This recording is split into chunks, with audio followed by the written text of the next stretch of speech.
Hi, Ted. Hi, Alysa. Hi, welcome back. I'm glad to see you again.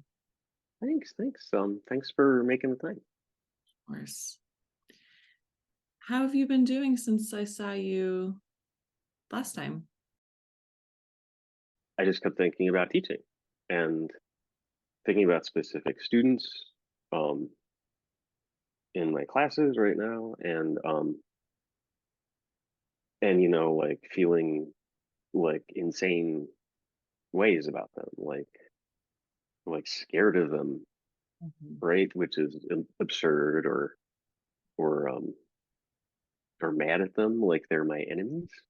Which I mean that the the it's ridiculous. Like, yeah, I'm this is my job. It's my job to teach them. All right, so Ted, um, as you're noticing this stomach ache, what do you notice about it?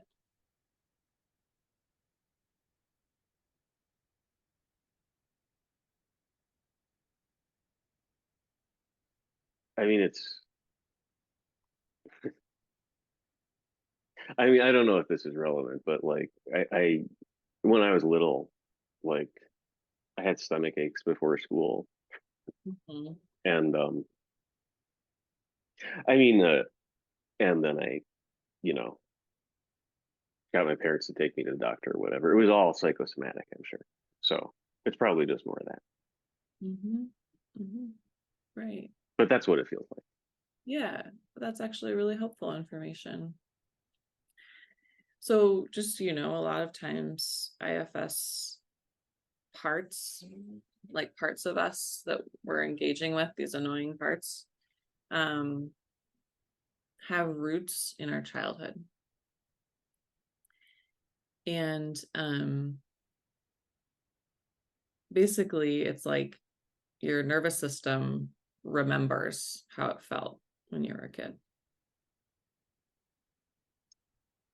I, that's that really does seem a lot like what's happening, which is crazy, but yeah. Right. Crazy bodies, crazy humans. Why? Why would it do that to you, right? Yeah, like I'm not a child. Yeah. Okay, so what IFS says we would do next is we're gonna keep going with focusing on this stomach ache part of you. I'm just gonna see it Okay. as a part of you so that we can look at it. Um, when you notice it in your body right now, Mhm. how do you feel towards it?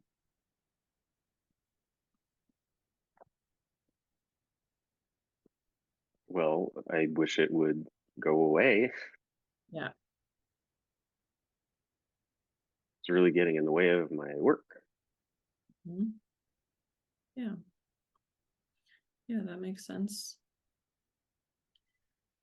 It's not helping you to do this dream job that you have. That was weird. I just got probably nothing. But yeah, it's definitely getting in the way. Can you tell me what the weirdness was? You just said dream job, and which it is. I mean, that's how I what I told you, right? Like this is the job I've always wanted to have, and now I have it. And yeah, just I don't know. So my mistake. Yeah, that's just what happened. Okay, well, maybe we can talk about that another time. For now, what I'm hearing is that your response to the stomach ache is that you wish it would go away. It's totally normal to feel that way about an annoying part of you. Yeah. What IFS says to do next is to see if we can see it as a part of you, another part that wishes the stomach part would go away. So I'm wondering if you can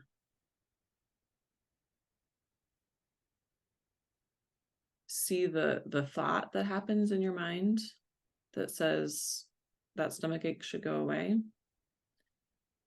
and witness that thought as something a little bit out here, a little bit removed from you. You're like, not just me. Right.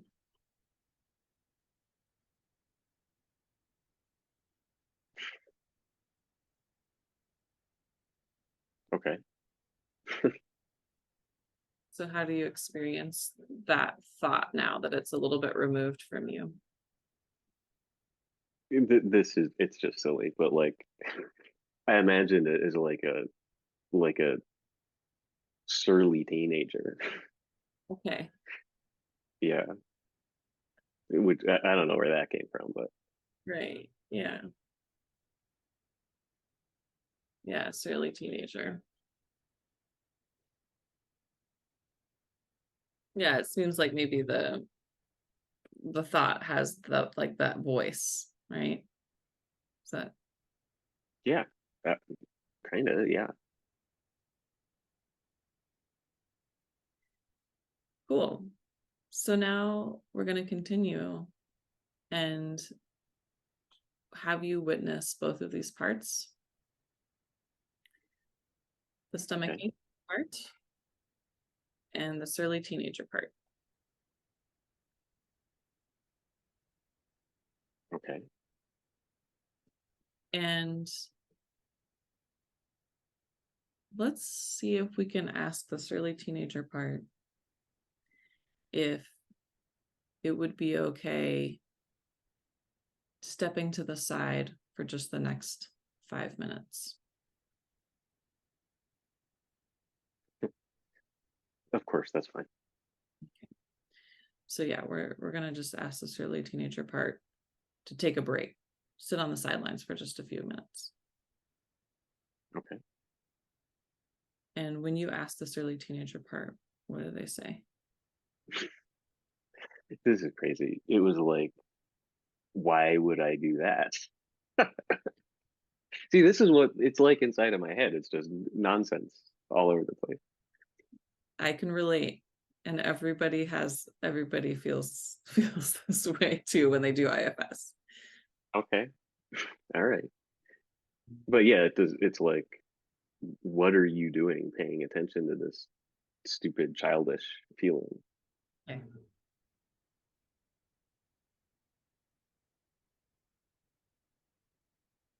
So is it criticizing you?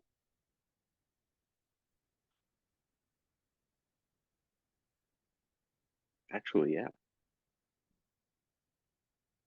How did you know that? I don't know, something about the way you said that.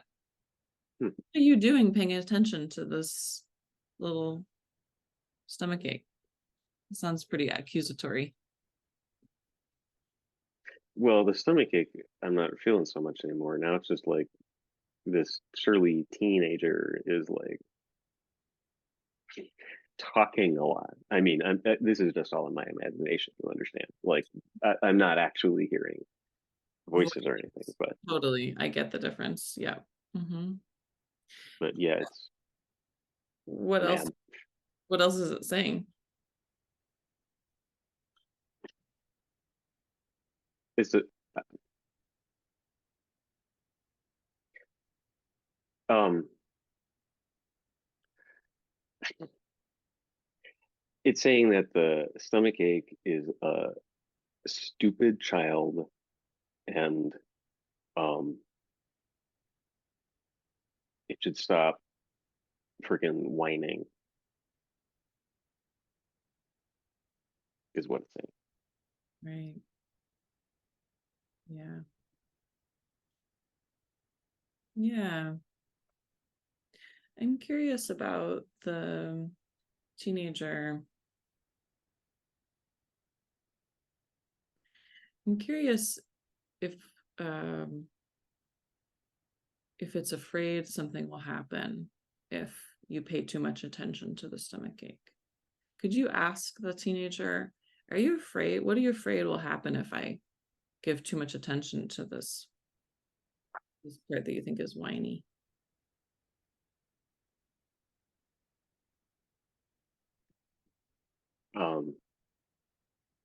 But I'm just gonna like cry all the time, like a baby, Right.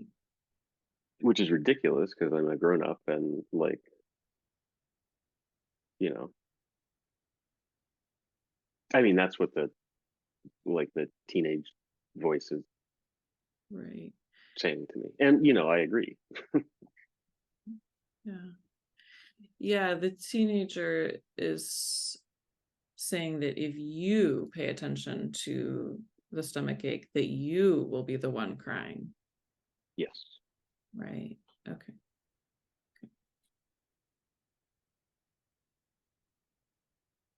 How does it feel to be criticized by this part? Familiar, honestly.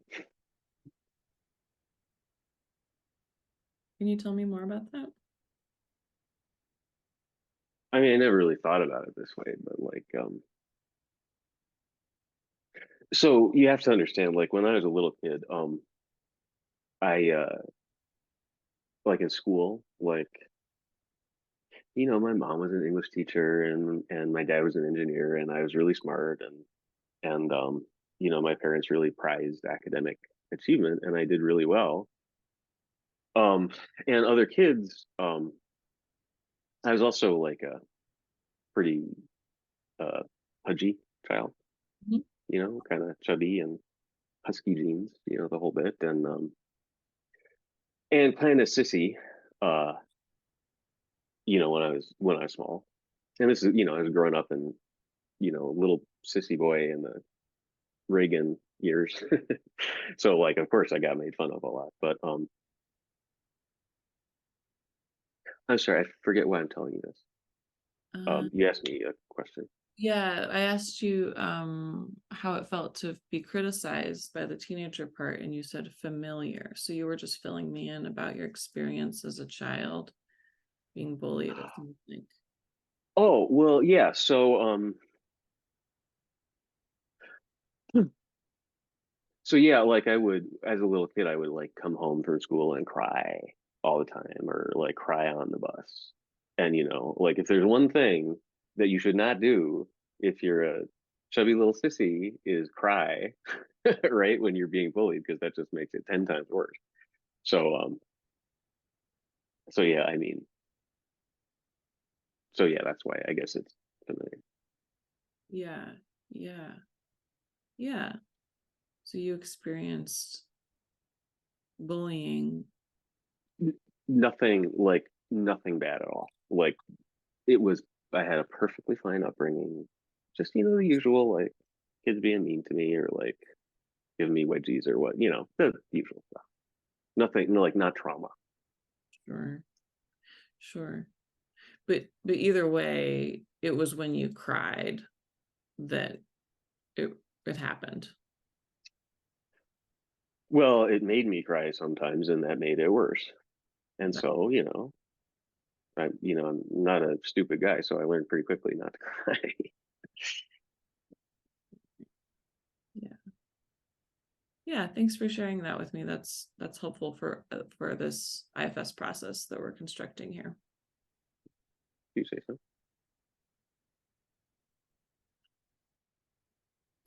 And so what I last heard from the teenagers that when we asked it if it would step to the side for a few minutes, it said, "Why would I do that?" Because it sounds like it doesn't trust you, right? Thinks that you're going to screw up by paying attention to the stomachache part. I mean, it's very strange to hear you put it that way, but yes, that's right. Yeah. So it sounds like it might, let's just ask it one more time. If it's true that ask the teenager part if it's true that it's not ready to step to the side, or is it ready to step to the side for just a few minutes, maybe the next time we work together.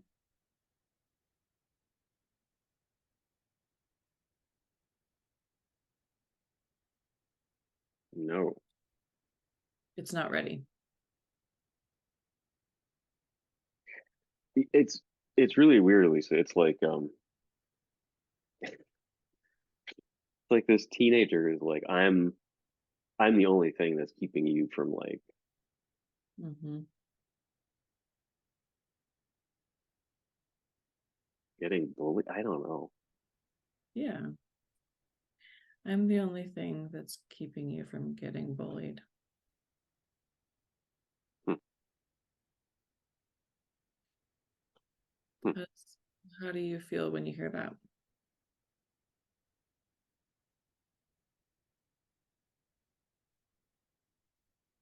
I don't know.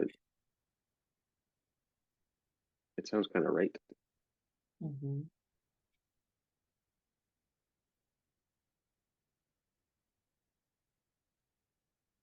Yeah, you agree with it that it's better to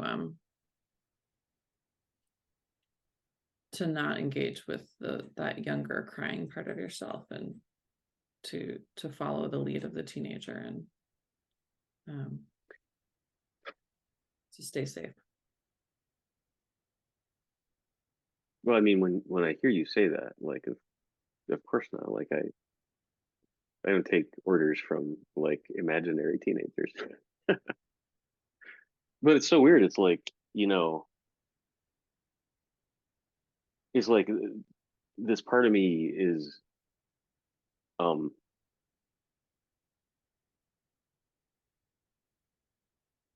it's really afraid that if I like start honestly like just um working with you Mhm. uh doesn't like this, that we're doing this, that I'm doing, I'm sorry, that I'm doing this. Right, Um right. like dredging up all this like, oh, it's from your childhood, oh, it's from the past. Um so yeah. Okay.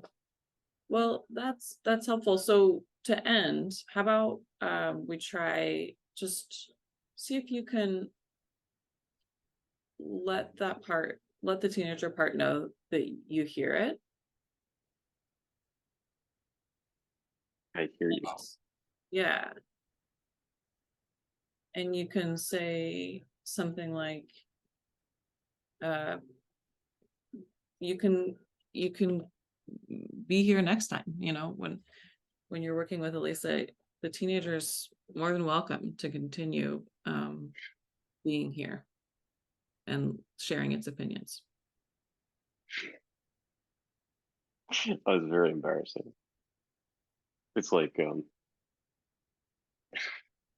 well, I'm really smart, so of course I'm going to be helpful and That's, share my opinions. that's what the What a teenager jerk. says. That's what the teenager said. Yeah. What a Yeah. jerk. All right. Do you feel okay for now letting it know that you are welcoming it? Weirdly, yeah. Yeah, that seems good. Anything else you need from me before we close? Oh no.